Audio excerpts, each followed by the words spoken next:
하나님의 말씀 누가복음 18장 말씀입니다. 누가복음 18장 1절부터 8절까지의 말씀 저와 여러분 한 절씩 교독하도록 하겠습니다. 누가복음 18장 1절부터 8절의 말씀입니다. 예수께서 그들에게 항상 기도하고 낙심하지 말아야 할 것을 비유로 말씀하여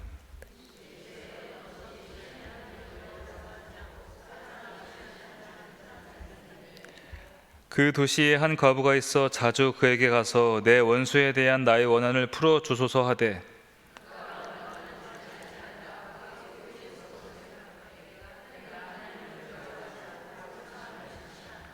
이 과부가 나를 번거롭게 하니 내가 그 원한을 풀어 주리라. 그렇지 않으면 늘 와서 나를 괴롭게 하리라 하였느니라.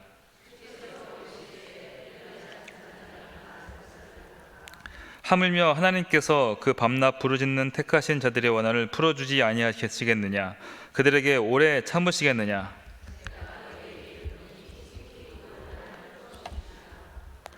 인자가 올 때 세상에서 믿음을 보겠느냐 하시니라. 아멘.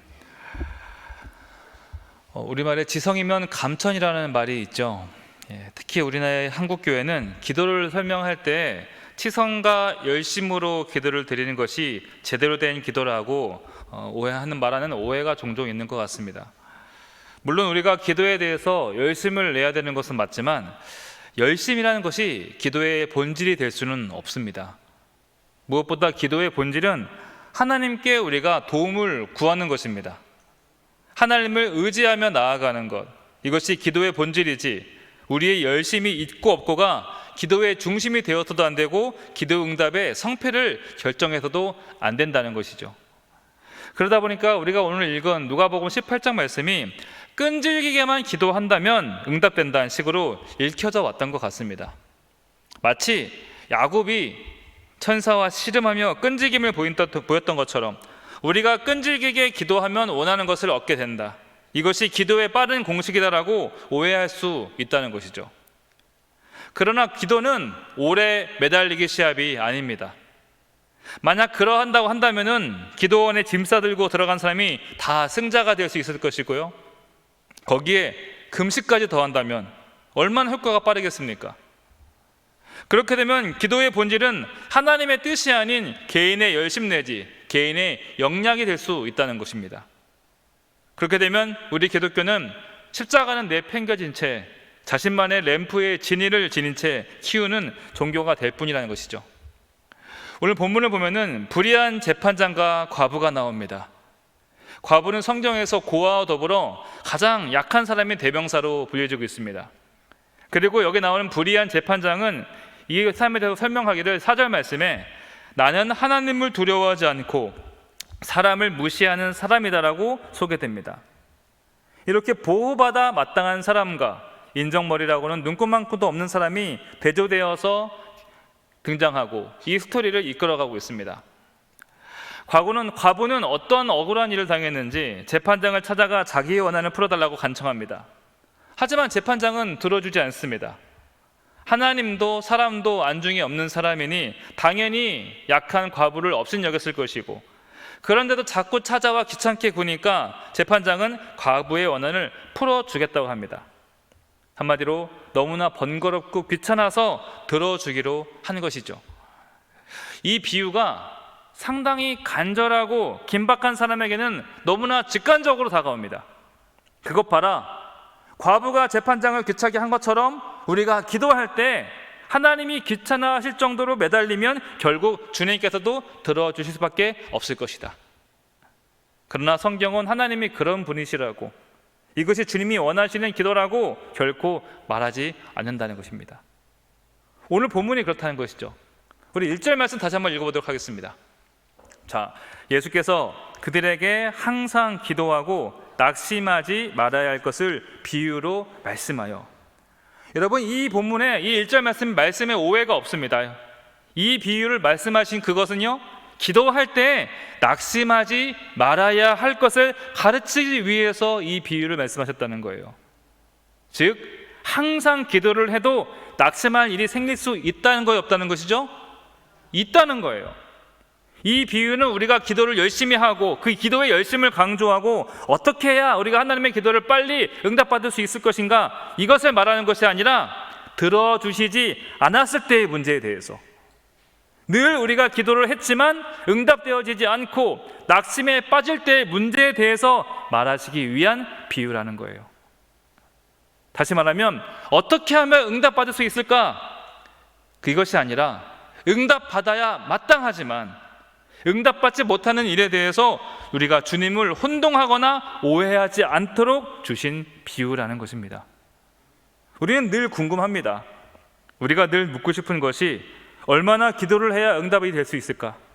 어떻게 기도해야 응답이 빨리 될 수 있을까? 언제까지 기다려야 할까요? 많은 분들이 기도를 했는데 하나님께서 응답해 주지 않으셔서 시험에 드시는 분들이 꽤 있습니다. 하나님께 따질 길이 없으니 교회에 와서 따지기도 합니다.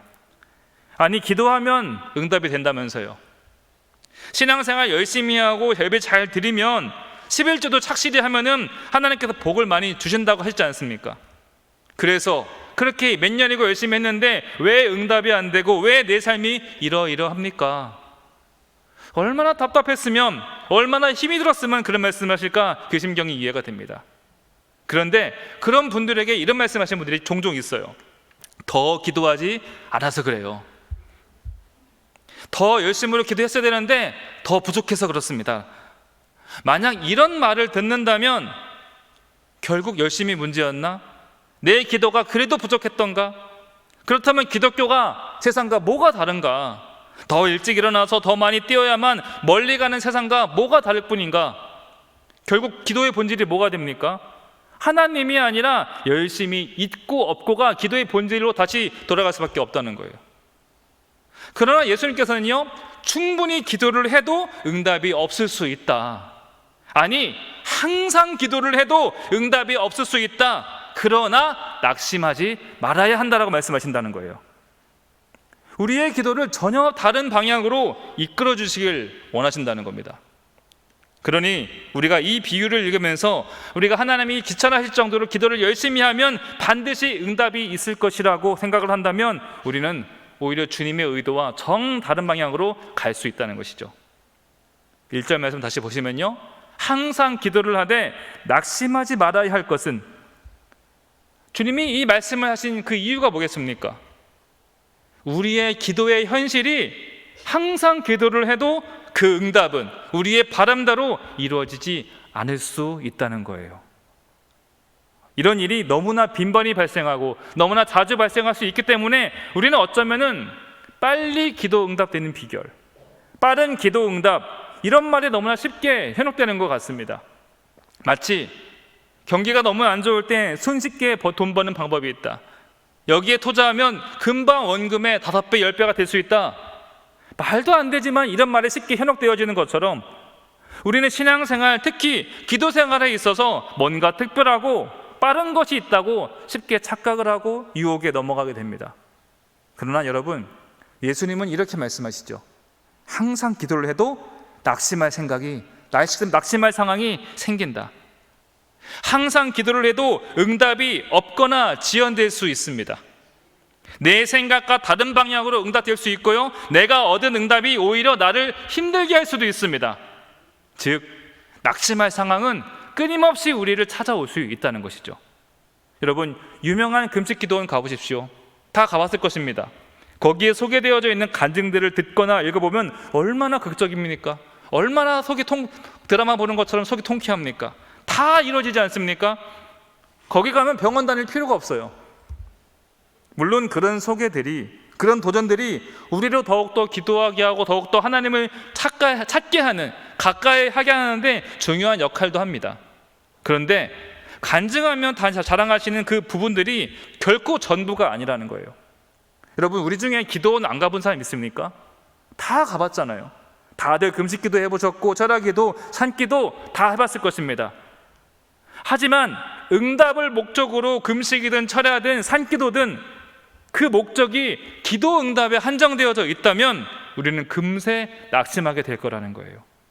설령 원하는 응답을 받았다 한들 얼마 안 있어 또 다른 문제로 낙심하고 있는 내 모습을 발견하게 된다는 것이죠. 어떤 분은 그래요.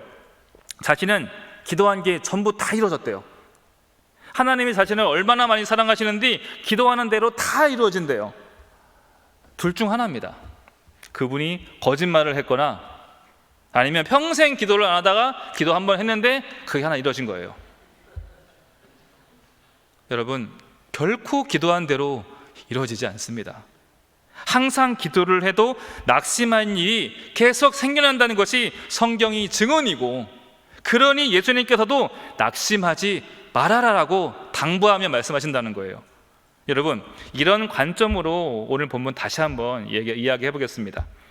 어떤 도시에 하나님을 두려워하지 않고 불의한 재판장이 있습니다. 어느 날 한 과부가 재판장을 찾아와서 청원을 합니다. 그러나 재판장은 들으려 하지 않았겠죠. 하지만 과부는 포기를 모르고 계속 찾아와서 번거롭게 결국 그 청을 들어주게 됩니다. 5절 말씀에 재판장의 속마음을 이렇게 얘기합니다. 한번 다시 읽어보겠습니다. 이 과부가 나를 번거롭게 하니 내가 그 원한을 풀어주리라. 그렇지 않으면 늘 와서 나를 괴롭게 하리라. 여러분, 원한을 풀어준 이유가 무엇입니까? 계속 번거롭게 하고 나를 귀찮게 할까봐, 그것이 힘들어서 그냥 들어줬다는 거예요. 그런데 재판장이 왜 번거로워했을까? 이 부분을 우리가 짚고 넘어가야 되는 거예요. 6절 7절 말씀 보면요, 이 대응관계가 나옵니다. 먼저 재판장과 하나님이라는 대응관계가 나오고요, 그리고 이어서 과부와 밤낮 부르짖는 자들의, 택하신 자들의 부르짖음, 이 두 부류가 대응이 됩니다. 여기에 공통점이 있는데요, 원한을 풀어달라고 하는 그 두 대상이 있죠. 과부와 부르짖는 택하신 자들의 요구가 모두 정당하다는 거예요. 이들 모두가 보호받아 마땅한 이들이고, 이들의 요구는 정당하다는 전제가 여기에는 기본적으로 깔려 있다는 거예요. 여러분, 생각해 보십시오. 재판장이 단지 자주 찾아온다고 청을 들어주겠습니까? 더군다나 하나님을 두려워하지 않는 사람이고 사람을 무시하는 사람인데 단지 자주 찾아온다는 이유로 결코 들어주지 않는다는 것이죠. 오히려 눈 하나 깜짝하지 않았을 것이고 사람을 시켜서 문 앞에 들어오지 못하게 막아뒀을 것입니다. 그런 뻔뻔한 사람이 번거로움을 느꼈다는 게 뭐겠습니까? 과부가 자주 찾아와서가 아니라 우선 과부는 보호받아 마땅한 대상인 것이고요, 그리고 과부의 요구는 너무나 정당한 요구였다는 거예요. 이것을 분명히 해두고 우리 7절 말씀 함께 봅니다. 시작. 하물며 하나님께서 그 밤낮 부르짖는 택하신 자들의 원한을 풀어주지 아니하시겠느냐? 그들에게 오래 참으시겠느냐? 여러분, 우리가 주목해야 될 것이 밤낮 부르짖는 것이 아니라 택하신 자들의 원한이라는 거예요. 하나님께 보호받아 마땅한 자들의, 택하신 자들의 원한. 그러니 이 부르짖음은 정당한 요구일 수밖에 없다는 것이죠.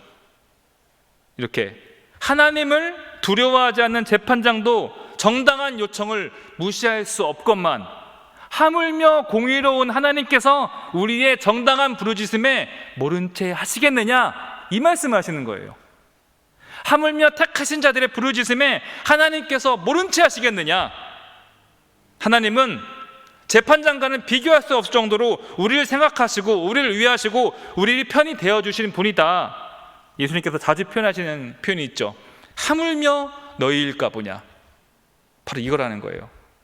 그런데 여러분, 흥미로운 것이 그렇기 때문에 하나님께서 너희들의 기도도 응답해 주실 것이다, 이것을 말하는 것이 아니라는 거예요. 여러분, 1절 다시 보세요. 항상 기도를 해도 낙심하게 될 상황은 반드시 있을 것이다. 여러분, 이것이 비유의 핵심이라고 했습니다. 설령 기도의 응답이 없다 하더라도, 하나님이 능력이 없는 것도 아니고 우리에게 관심이 없는 것도 아니고 우리를 사랑하지도 않는 것이 아니니 너희는 낙심하지 말아라, 이 말씀을 하신다는 거예요. 우리가 택하신 백성인 건 맞지만 그런 우리가 정당한 요청을 할지라도 하나님께서는 들어주지 않을 수도 있다. 그러니 낙심하지 말아라. 이유가 뭐죠? 몰라요. 이유는 모릅니다. 그리고 그 이유도 다 제각각입니다. 모세가 가나안 땅에 들어가지 못한 이유에 대해서 성경은 함구하고 있습니다. 바울이 육체의 가치를 지닌 채 살아갔던 것도 성경은 함구하고 있습니다. 오히려 고난을 통해서 하나님의 능력이 온전해지기 위해서 응답이 없었을 수도 있고요, 요셉과 욥처럼 정금처럼 단련하시려고 응답하지 않을 수도 있었습니다.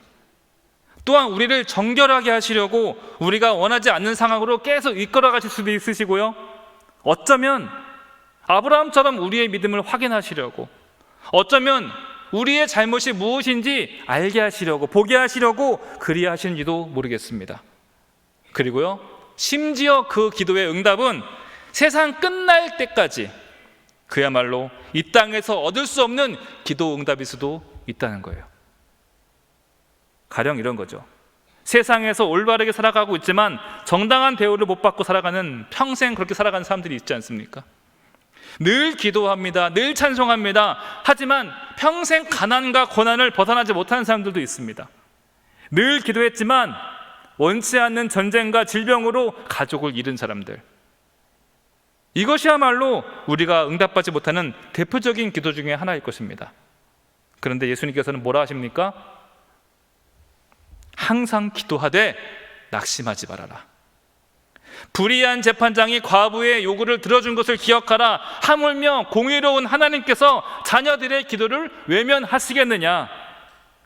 만약 들어주지 않는다면 그것은 그만한 이유가 있는 것이라는 것이죠.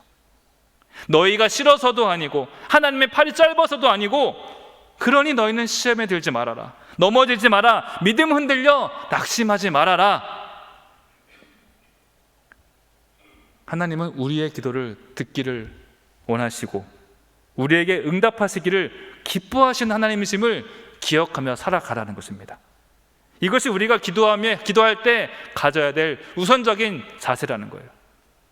그리고 오늘 본문의 결론은 이렇게 납니다. 8절 말씀이죠. 함께 읽어봅니다. 그러나 인자가 올 때 세상에서 믿음을 보겠느냐 하시니라. 여러분, 정말 무서운 말씀이죠.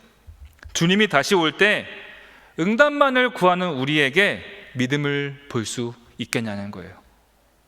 항상 기도하되 낙심하지 않는 그 믿음을 너희는 나에게 보여줄 수 있겠느냐? 여러분, 나는 지금 살아계신 하나님을 바라보며 신뢰하며 담대하게 신앙생활을 하고 있습니까? 아니면 문제에 파묻혀, 그저 기도 응답에 파묻혀 유행에 휩쓸려 살아가면서 도무지 믿음과 관계없는 삶을 살아가고 있는 것은 아닌가? 우리는 응답을 구하고 하나님께 무언가 얻기를 구하지만 주님께서는 우리에게 믿음을 보기를 원하신다는 것이죠. 여러분, 끈질기게 기도하면 어떤 간구도 이루어진다, 이것은 성경이 말하는 것도 예수님께서 말씀하시는 그런 신앙이 아닙니다. 기도는 응답이 있어서 하는 것이 아니지 않습니까? 기도는 하나님께 우리 인생을 맡기며 기꺼이 항복 선언하는 것이죠. 내 힘으로는 못합니다. 그러니 하나님께 도움을 요청하고 하나님께 손을 뻗는 것, 이것이 기도의 본질이라는 거예요. 이러한 기도에 이해 없이 그저 열심을 내면 된다, 금식하면 된다, 더 많이 기도하면 된다, 뭐든지 붙잡고 늘어지면 된다, 이러한 사람은 결국 낙심하게 되고 결국 넘어지게 됩니다. 여러분, 우리는 더 깊이 들어가야 됩니다. 하나님이 나의 주인 되십니다. 하나님이 결국 다스리십니다. 나는 모르지만 하나님은 모든 것을 알고 계십니다. 내가 구하는 것보다 더 선한 것으로 인도하실 주님을 의지하며 나는 오늘도 기도합니다. 우리가 이런 자세로 기도할 때 우리는 오늘 8절 말씀처럼 너희에게 믿음을 볼 수 있겠느냐는 주님의 질문에 응답하는 삶을 살아가는 것이고, 하나님을 하나님으로 인정해드리고 대접해드리는 신앙생활을 하게 되는 것입니다. 사랑하는 성도 여러분, 오늘 우리가 이 기도의 자리에 서 있는 것 자체가, 여기에 있는 것 자체가 놀라운 은혜이며 기적이었음을 기억하시길 바랍니다. 전능하시고 나를 너무나 사랑하시고 나를 너무나 잘 아시는 우리 아버지 하나님께서 우리의 기도를 기뻐하시고 우리에게 응답하기를 원하시고 기억하며 항상 기도하되 낙심하지 않으며 살아가는 저와 여러분 되시길 주님의 이름으로 축복합니다. 이제 말씀을 기억하면서 함께 기도하도록 하겠습니다. 하나님 아버지, 저희에게 항상 기도하되 낙심하지 않는 믿음을 허락하여 주시옵소서. 우리가 기도의 응답이 있고 없고의 일희일비하는 인생이 아니라 상황과 환경으로 기뻐하고 감사하는 그런 인생이 아니라 언제나 하나님을 신뢰하며 하나님으로 기뻐할 줄 아는 인생이 되어서 주님 다시 오실 그날 칭찬받는, 주님께 믿음을 보일 수 있는 믿음의 사람 될 수 있도록 함께하여 주시옵소서. 아버지, 우리의 가정을 지켜 주시옵소서. 다양한 시험과 취업, 결혼과 육아와 만남, 끊임없는 일들 속에서도 주님께서 우리의 주인 되어 주셔서 가장 선한 길로 인도하여 주시옵시고, 악하고 무리한 모든 것들부터 지켜 주셔서 기도하고 꿈꾸는 모든 것들이 주 안에서 아름답게 결실되게 하여 주시옵소서. 특별히 우리 가운데 몸이 불편한 분들 계십니다. 중요한 시험을 앞두고 있는 이들이 있습니다. 중요한 계약과 업무를 앞둔 이들이 있습니다. 주님께 믿고 의지하며 부르짖어오니 크신 능력으로 우리와 함께하여 주시옵소서. 이 시간 주님께 예물을 드립니다. 고통 속에 있는 딸 가정의 모든 메인 것들이 하나님의 은혜로 선한 방법으로 풀어지게 하옵소서. 간절한 마음으로 드리는 이 예물의 기도를 주님께서 응답하여 주시옵시고 주님께 선한 길로 인도하여 주시옵소서. 예수님의 이름으로 기도드립니다. 아멘. 이 시간 가지고 나온 기도 제물 가지고 한 번 더 주님께 기도하며 나가도록 하겠습니다.